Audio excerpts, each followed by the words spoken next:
परमात्मने नमः।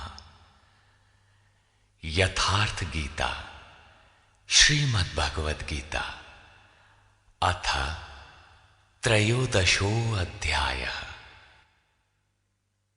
गीता के आरंभ में ही धृतराष्ट्र का प्रश्न था कि संजय, धर्म क्षेत्र में तथा कुरुक्षेत्र में युद्ध की इच्छा से एकत्र हुए मेरे और पांडु पुत्रों ने क्या किया? अभी तक यह नहीं बताया गया कि वो क्षेत्र है कहां, किंतु जिन महापुरुष ने जिस क्षेत्र में युद्ध बताया, स्वयं ही उस क्षेत्र का प्रस्तुत अध्याय में निर्णय देते हैं कि वो क्षेत्र वस्तुतः है कहां। श्री भगवान वाच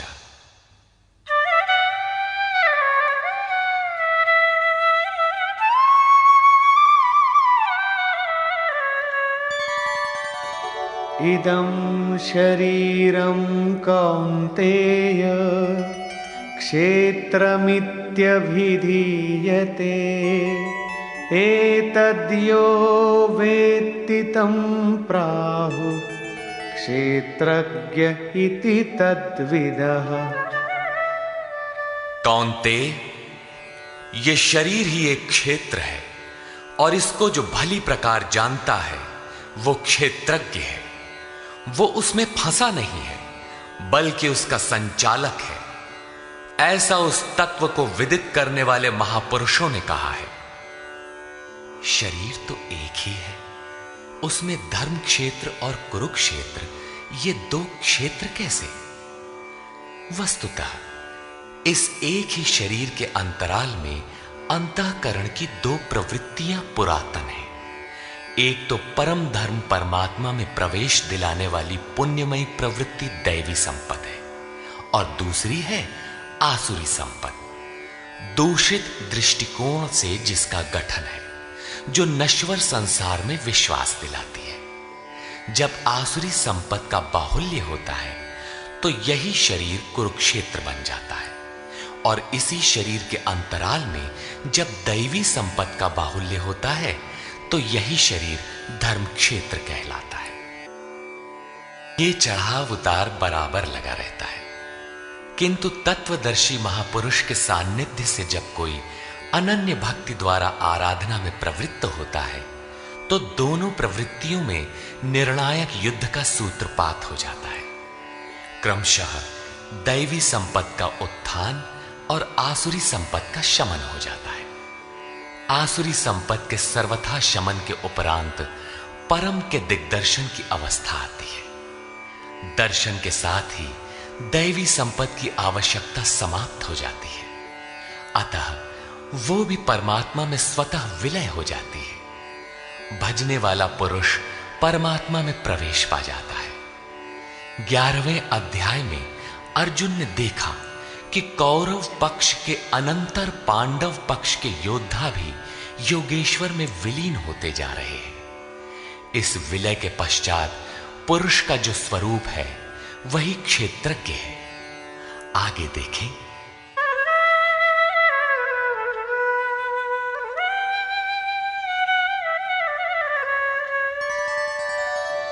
क्षेत्रज्ञं चापि मां विद्धि सर्वक्षेत्रेषु भारत क्षेत्रक्षेत्रज्ञयोर्ज्ञानं यत्तज्ज्ञानं मतं मम।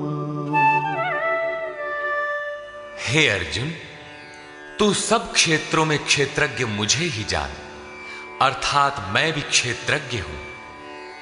जो इस क्षेत्र को जानता है वो क्षेत्रज्ञ है, ऐसा उसे साक्षात जानने वाले महापुरुष कहते हैं। और श्री कृष्ण कहते हैं कि मैं भी क्षेत्रज्ञ हूं, अर्थात श्री कृष्ण भी एक योगेश्वर ही थे।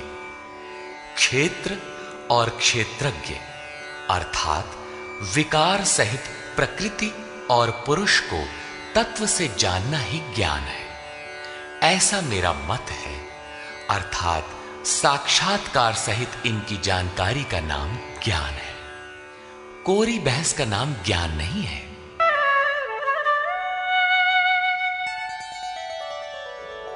तत्क्षेत्रं यच्च यादृक् च यद्विकारी यतश्च यत् स च यो यत्प्रभावश्च तत्समासेन मे शृणु।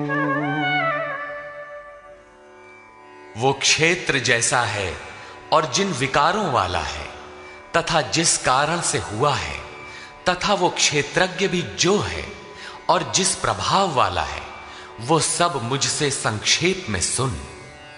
अर्थात क्षेत्र विकार वाला है, किसी कारण से हुआ है, जबकि क्षेत्रज्ञ केवल प्रभाव वाला है।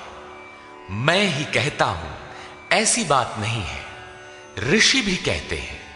ऋषिभिर्बहुधा गीतं छन्दोभिर्विविधैः पृथक् ब्रह्मसूत्रपदैश्चैव हेतुमद्भिर्विनिश्चितैः। ये क्षेत्र और क्षेत्रज्ञ का तत्व ऋषियों द्वारा बहुत प्रकार से गायन किया गया है तथा नाना प्रकार से वेदों की मंत्रणा द्वारा विभाजित करके भी कहा गया है तथा विशेष रूप से निश्चित किए हुए युक्ति युक्त ब्रह्म सूत्र के वाक्यों द्वारा भी वही कहा गया है। अर्थात वेदांत, महर्षि, ब्रह्म सूत्र और हम एक ही बात कहने जा रहे हैं। श्री कृष्ण वही कहते हैं जो इन सब ने कहा है। क्या शरीर अर्थात क्षेत्र इतना ही है जितना दिखाई देता है? इस पर कहते हैं,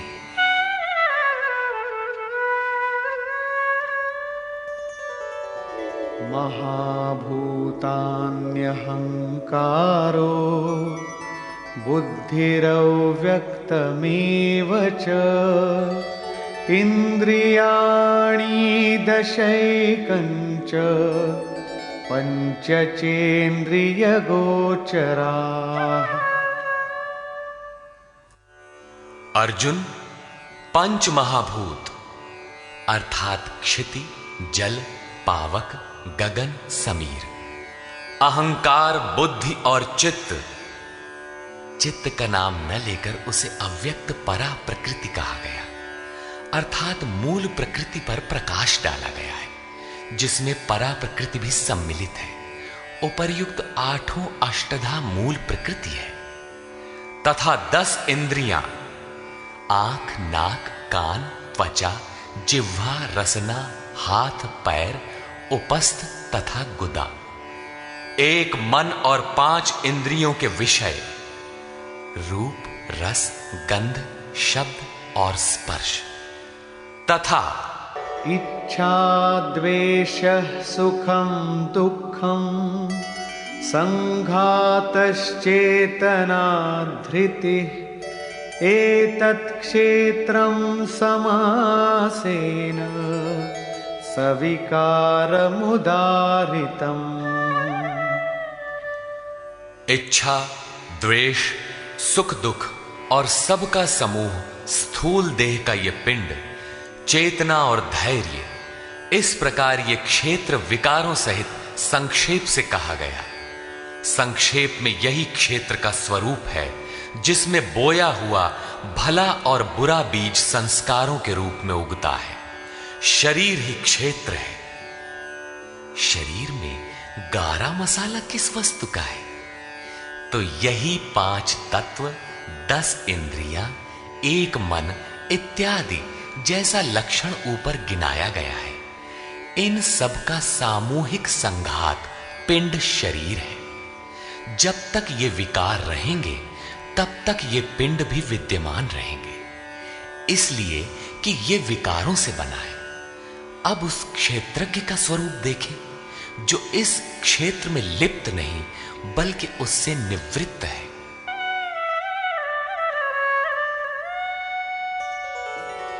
अमानित्वमदम्भित्वम् अहिंसा क्षान्तिरार्जवम् आचार्योपासनं शौचं स्थैर्यमात्मविनिग्रहः। हे अर्जुन, मान अपमान का अभाव, दंभाचरण का अभाव अहिंसा अर्थात अपनी तथा अन्य किसी की आत्मा को कष्ट न देना अहिंसा है। अहिंसा का अर्थ केवल इतना ही नहीं है कि चींटी मत मारो। श्री कृष्ण ने कहा कि अपनी आत्मा को अधोगति में न पहुंचाओ, उसको अधोगति में पहुंचाना हिंसा है और उसका उत्थान ही शुद्ध अहिंसा है। ऐसा पुरुष अन्य आत्माओं के उत्थान हेतु भी उन्मुख रहता है। हां, इसका आरंभ किसी को ठेस न पहुंचाने से होता है। यह उसी का एक अंग प्रत्यंग है।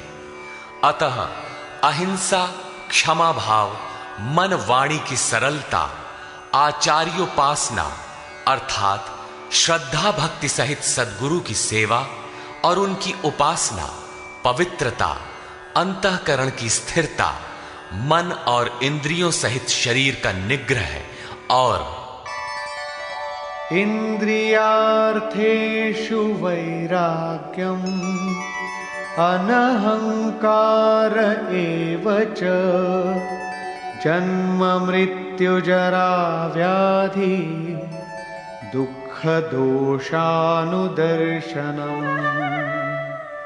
इस लोक और परलोक के देखे सुने भोगों में आसक्ति का अभाव, अहम का अभाव, जन्म मृत्यु, वृद्धावस्था, रोग और भोगादि में दुख दोष का बारंबार चिंतन, असक्तिरनभिष्वंगः पुत्रदार गृहादिषु नित्यं च समचित्तत्वम् इष्टानिष्टोपपत्तिषु। पुत्र, स्त्री, धन और गृहादि में आसक्ति का अभाव, प्रिय तथा अप्रिय की प्राप्ति में चित्त का सदैव सम रहना,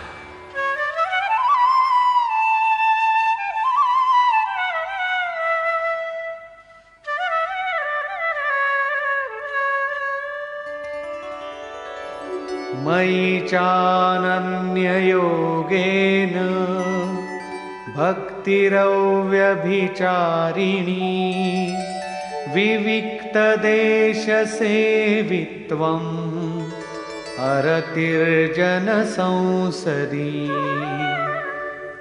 मुझ में अनन्य योग से श्री कृष्ण एक योगी थे, अर्थात ऐसे किसी महापुरुष में अनन्य योग अर्थात योग के अतिरिक्त अन्य कुछ भी स्मरण न करते हुए अव्यभिचारिणी भक्ति अर्थात इष्ट के अतिरिक्त किसी चिंतन का न आना, एकांत स्थान का सेवन, मनुष्यों के समूह में रहने की आसक्ति का न होना तथा अध्यात्मज्ञान नित्यत्वम् तत्त्वज्ञानार्थदर्शनम् एतज्ज्ञानमिति प्रोक्तम् अज्ञानम यदतोऽन्यथा।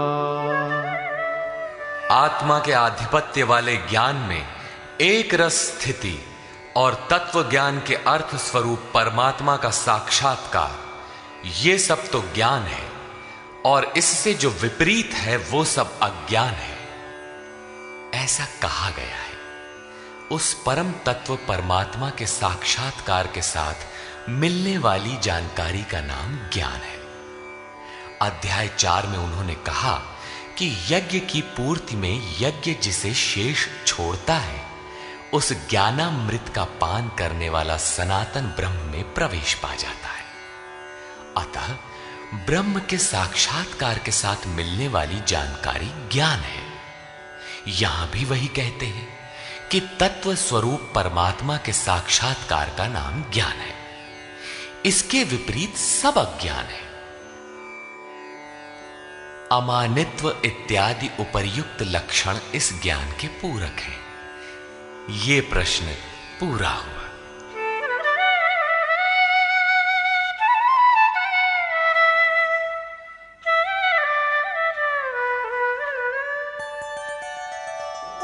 ज्ञेयं यत्तत् प्रवक्ष्यामि यज्ञात्वामृतमश्नुते अनादिमत्परं ब्रह्म न सत्तन्नासदुच्यते। अर्जुन, जो जानने योग्य है तथा जिसे जानकर मरण धर्मा मनुष्य अमृत तत्व को प्राप्त होता है, उसे अच्छी प्रकार कहूंगा। वो आदि रहित परम ब्रह्म न सत कहा जाता है और न असत ही कहा जाता है, क्योंकि जब तक वो अलग है तब तक वो सत है, और जब मनुष्य उसमें समाहित हो गया तो कौन किससे कहे। एक ही रह जाता है, दूसरे का भान नहीं। ऐसी स्थिति से वो ब्रह्म न सत है न असत है, बल्कि जो स्वयं सहज है वही है।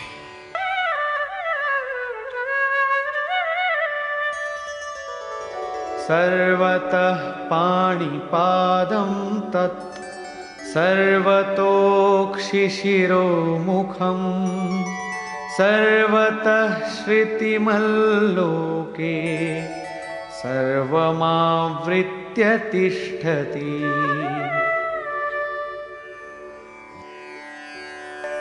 वो ब्रह्म सब ओर से हाथ पैर वाला, सब ओर से नेत्र सिर और मुख वाला तथा सब ओर से श्रोत्र वाला है, सुनने वाला है, क्योंकि वो संसार में सबको व्याप्त करके स्थित है।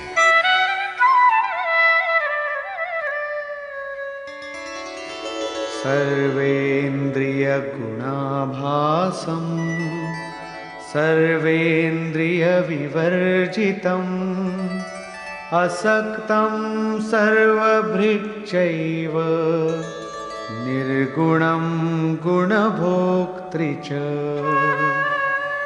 वो संपूर्ण इंद्रियों के विषयों को जानने वाला है, फिर भी सब इंद्रियों से रहित है। वो आसक्ति रहित, गुणों से अतीत होने पर भी सबको धारण और पोषण करने वाला और सभी गुणों को भोगने वाला है, अर्थात एक एक करके सभी गुणों को अपने में लय कर लेता है। जैसा श्री कृष्ण कह आए हैं कि यज्ञ और तपों को भोगने वाला मैं हूं, अंत में संपूर्ण गुण मुझ में विलय हो जाते हैं।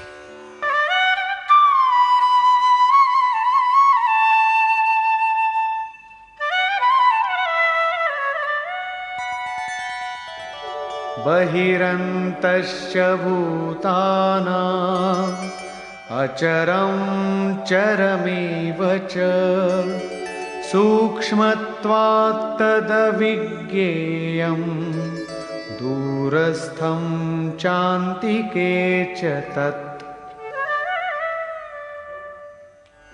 वो ब्रह्म सभी जीवधारियों के बाहर भीतर परिपूर्ण है।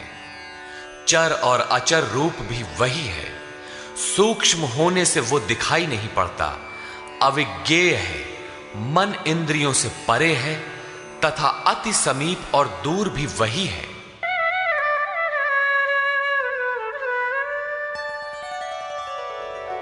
अविभक्तं च भूतेषु विभक्तमिव च स्थितं भूतभर्तृ च तज्ज्ञेयं ग्रसिष्णु प्रभविष्णु च। अविभाज्य होकर भी वो संपूर्ण चराचर भूतों में अलग अलग के सदृश प्रतीत होता है। वो जानने योग्य परमात्मा समस्त भूतों को उत्पन्न करने वाला, भरण और पोषण करने वाला और अंत में संहार करने वाला है।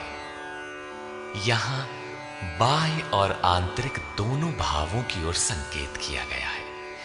जैसे बाहर जन्म और भीतर जागृति, बाहर पालन और भीतर योग क्षेम का निर्वाह, बाहर शरीर का परिवर्तन और भीतर सर्वस्व का विलय, अर्थात भूतों की उत्पत्ति के कारणों का लय और उस लय के साथ ही अपने स्वरूप को प्राप्त हो जाता है। ये सब उसी ब्रह्म के लक्षण है। ज्योतिषामपि तज्ज्योतिः तमसः परमुच्यते ज्ञानं ज्ञेयं ज्ञानगम्यं हृदि सर्वस्य विष्ठितम्। वो ज्ञेय ब्रह्म ज्योतियों का भी ज्योति है, तम से अति परे कहा जाता है। वो पूर्ण ज्ञान स्वरूप है, पूर्ण ज्ञाता है, जानने योग्य है और ज्ञान द्वारा ही प्राप्त होने वाला है। साक्षात्कार के साथ मिलने वाली जानकारी का नाम ज्ञान है। ऐसी जानकारी द्वारा ही उस ब्रह्म का प्राप्त होना संभव है। वो सबके हृदय में स्थित है, उसका निवास स्थान हृदय है, अन्यत्र ढूंढने पर वो नहीं मिलेगा। अतः हृदय में ध्यान तथा योगाचरण द्वारा ही उस ब्रह्म की प्राप्ति का विधान है। इति क्षेत्रं तथा ज्ञानं ज्ञेयं चोक्तं समासतः मद्भक्त एतद्विज्ञाय मद्भावायोपपद्यते। हे अर्जुन, बस इतना ही क्षेत्र ज्ञान तथा जानने योग्य परमात्मा का स्वरूप संक्षेप में कहा गया है। इसे जानकर मेरा भक्त मेरे साक्षात स्वरूप को प्राप्त होता है। अभी तक योगेश्वर श्री कृष्ण ने जिसे क्षेत्र कहा था उसी को प्रकृति और जिसे क्षेत्रज्ञ कहा था उसी को अब पुरुष शब्द से इंगित करते हैं। प्रकृतिं पुरुषं चैव विद्यनादि उभावपि विकारांश गुणांश्चैव विद्धि प्रकृति संभवान्। ये प्रकृति और पुरुष दोनों ही अनादि जान, ऐसा संपूर्ण विकार तथा त्रिगुण प्रकृति से ही उत्पन्न हुए जान। कार्यकरण कर्तृत्वे हेतुः प्रकृतिरुच्यते पुरुषः सुख दुःखानां भोक्तृत्वे हेतुरुच्यते। कार्य और करण अर्थात जिसके द्वारा कार्य किए जाते हैं, विवेक वैराग्य इत्यादि तथा अशुभ कार्य होने में काम क्रोध इत्यादि कारण है। उनको उत्पन्न करने में हेतु प्रकृति कही जाती है और ये पुरुष सुख दुखों को भोगने में कारण कहा जाता है। प्रश्न उठता है कि क्या वो भोगता ही रहेगा या इससे कभी छुटकारा भी मिलेगा? जब प्रकृति पुरुष दोनों ही अनादि हैं, तब कोई उनसे छूटेगा कैसे? इस पर कहते हैं, पुरुषः प्रकृतिस्थो हि भुङ्क्ते प्रकृतिजान् गुणान् कारणं गुणसङ्गोऽस्य सदसद्यो निजन्मसु। प्रकृति के बीच में खड़ा होने वाला पुरुष ही प्रकृति से उत्पन्न हुए गुणों के कार्य रूप पदार्थों को भोगता है और इन गुणों का संग ही इस जीवात्मा के अच्छी तथा बुरी योनियों में जन्म लेने का कारण है। ये कारण अर्थात प्रकृति के गुणों का संग समाप्त होने पर ही जन्म मृत्यु से मुक्ति मिलती है। अब उस पुरुष पर प्रकाश डालते हैं कि वो किस प्रकार प्रकृति में खड़ा है।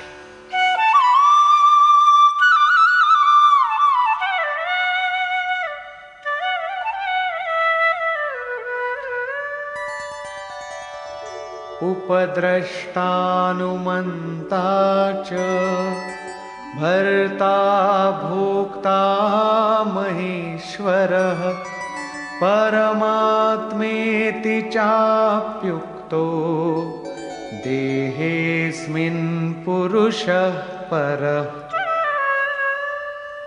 वो पुरुष उपद्रष्टा, हृदय देश में बहुत ही समीप, हाथ पांव मन जितना आपके समीप है, उससे भी अधिक समीप दृष्टा के रूप में स्थित है। उसके प्रकाश में आप भला करें बुरा करें, उसे कोई प्रयोजन नहीं है। वो साक्षी के रूप में खड़ा है। साधना का सही क्रम पकड़ में आने पर पथिक कुछ ऊपर उठा, उसकी ओर बढ़ा तो दृष्टा पुरुष का क्रम बदल जाता है। वो अनुमंता अनुमति प्रदान करने लगता है, अनुभव देने लगता है। साधना द्वारा और समीप पहुंचने पर वही पुरुष भर्ता बनकर भरण पोषण करने लगता है, जिसमें आपके योगक्षेम की भी व्यवस्था कर देता है। साधना और सूक्ष्म होने पर वही भोक्ता हो जाता है।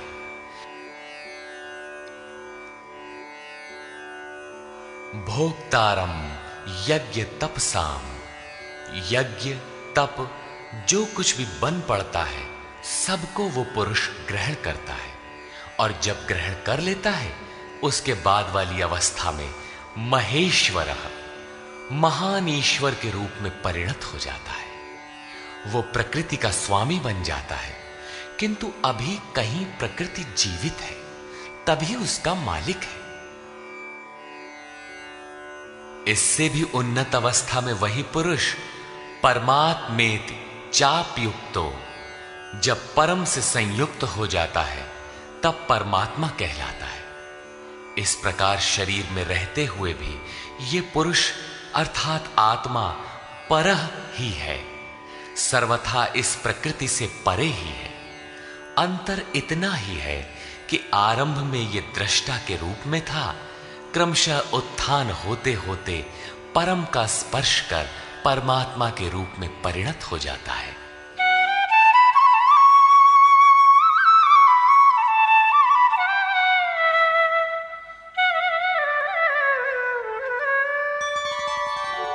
य एवं वेत्ति पुरुषं प्रकृतिं च गुणैः सह सर्वथा वर्तमानोऽपि न स भूयोऽभिजायते। इस प्रकार पुरुष को और गुणों के सहित प्रकृति को जो मनुष्य साक्षात्कार के साथ विदित कर लेता है, वो सब प्रकार से बरतता हुआ भी फिर नहीं जन्मता, अर्थात उसका पुनर्जन्म नहीं होता। यही मुक्ति है। अभी तक योगेश्वर श्री कृष्ण ने ब्रह्म और प्रकृति की प्रत्यक्ष जानकारी के साथ मिलने वाली परम गति अर्थात उसका पुनर्जन्म से निवृत्ति पर प्रकाश डाला, और अब वे उस योग पर बल देते हैं जिसकी प्रक्रिया है आराधना, क्योंकि इस कर्म को कार्य रूप दिए बिना कोई पाता नहीं।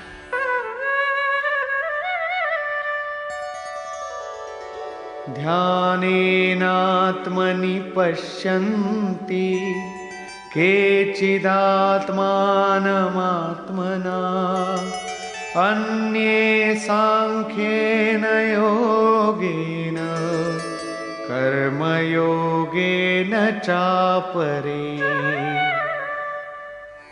हे अर्जुन, उस आत्मानम परमात्मा को कितने ही मनुष्य तो आत्मना अपने अंतर चिंतन से ध्यान के द्वारा आत्मनि हृदय देश में देखते हैं, कितने ही सांख्य योग के द्वारा अर्थात अपनी शक्ति को समझते हुए उसी कर्म में प्रवृत्त होते हैं, और अन्य बहुत से उसे निष्काम कर्म योग द्वारा देखते हैं, समर्पण के साथ उसी नियत कर्म में प्रवृत्त होते हैं। प्रस्तुत श्लोक में मुख्य साधन है ध्यान। उस ध्यान में प्रवृत्त होने के लिए सांख्य योग और निष्काम कर्म योग दो धाराएं हैं।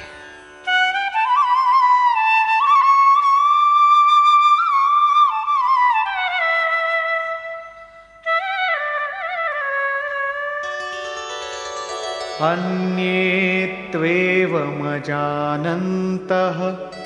श्रुत्वान्येभ्य उपासते तेऽपि चातितरन्त्येव मृत्योर्मुक्षीयमामृतम्। मृत्युं श्रुतिपरायणा। परंतु दूसरे जिनको साधना का ज्ञान नहीं है, वे इस प्रकार न जानते हुए अन्येभ्यः, दूसरे जो तत्व के जानने वाले महापुरुष हैं, उनके द्वारा सुनकर ही उपासना करते हैं, और वे सुनने के परायण हुए पुरुष भी मृत्यु रूपी संसार सागर से निसंदेह तर जाते हैं। अतः कुछ भी पार न लगे तो सत्संग करें।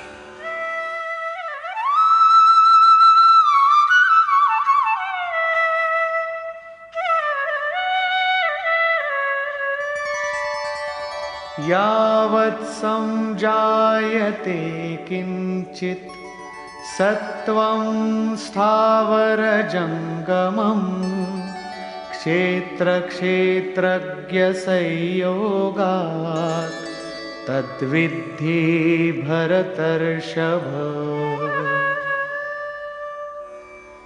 हे अर्जुन, यावन मात्र जो कुछ भी स्थावर जंगम वस्तुएं उत्पन्न होती हैं, उन संपूर्ण को तू क्षेत्र और क्षेत्रज्ञ के संयोग से ही उत्पन्न हुई जान।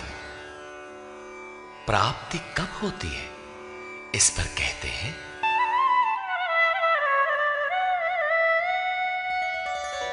समं सर्वेषु भूतेषु तिष्ठन्तं परमेश्वरं विनश्यत्स्व विनश्यन्तं यः पश्यति स पश्यति। जो पुरुष विशेष रूप से नष्ट होते हुए चराचर सभी भूतों में नाश रहित परमेश्वर को संभाव से स्थित देखता है, वही यथार्थ देखता है। अर्थात उस प्रकृति के विशेष रूप से नष्ट होने पर ही वो परमात्म स्वरूप है, इससे पहले नहीं। इसी पर पीछे अध्याय 8 में भी कहा था, भूत भावोद्भव करो विसर्गः कर्म संज्ञितः।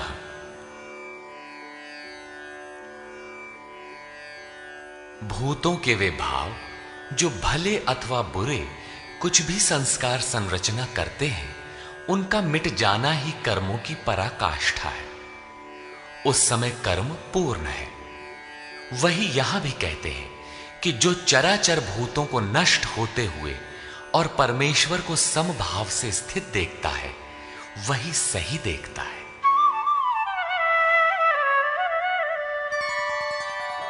समं पश्यन् हि सर्वत्र समवस्थितमीश्वरं न हि नस्त्यात्मनात्मानं ततो याति परां गतिम्।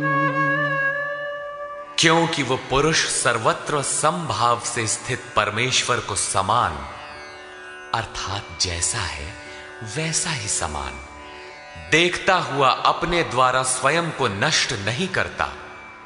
क्योंकि जैसा था वैसा उसने देखा, इसलिए वो परम गति को प्राप्त होता है। प्राप्ति वाले पुरुष के लक्षण बताते हैं।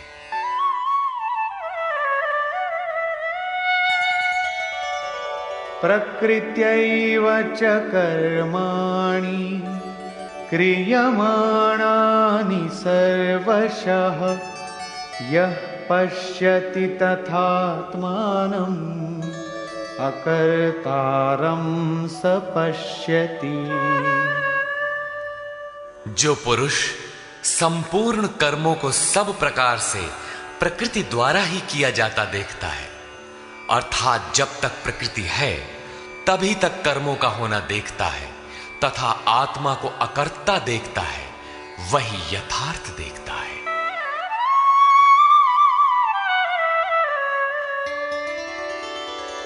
यदा भूत पृथग् भावम् एकस्थमनुपश्यति तत एव च विस्तारम् ब्रह्म संपद्यते तदा। जिस काल में मनुष्य भूतों के न्यारे न्यारे भावों में एक परमात्मा को प्रवाहित स्थित देखता है तथा उस परमात्मा से ही संपूर्ण भूतों का विस्तार देखता है, उस समय वो ब्रह्म को प्राप्त होता है। जिस क्षण यह अवस्था आ गई उसी क्षण वो ब्रह्म को प्राप्त होता है। ये लक्षण भी स्थित प्रज्ञ महापुरुष का ही है।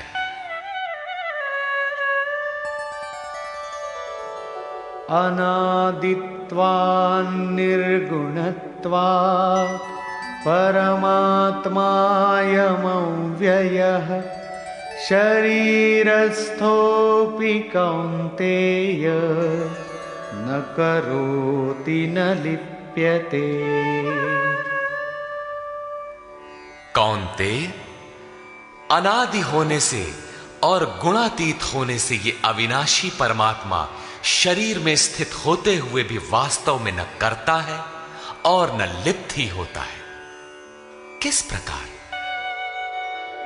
यथा सर्वगतं सौक्ष्म्याद् आकाशं नोपलिप्यते सर्वत्रावस्थितो देहे तथात्मानोपलिप्यते। जिस प्रकार सर्वत्र व्याप्त हुआ आकाश सूक्ष्म होने के कारण लिप्त नहीं होता, ठीक वैसे ही सर्वत्र देह में स्थित हुआ भी आत्मा गुणातीत होने के कारण देह के गुणों से लिप्त नहीं होता। आगे कहते हैं,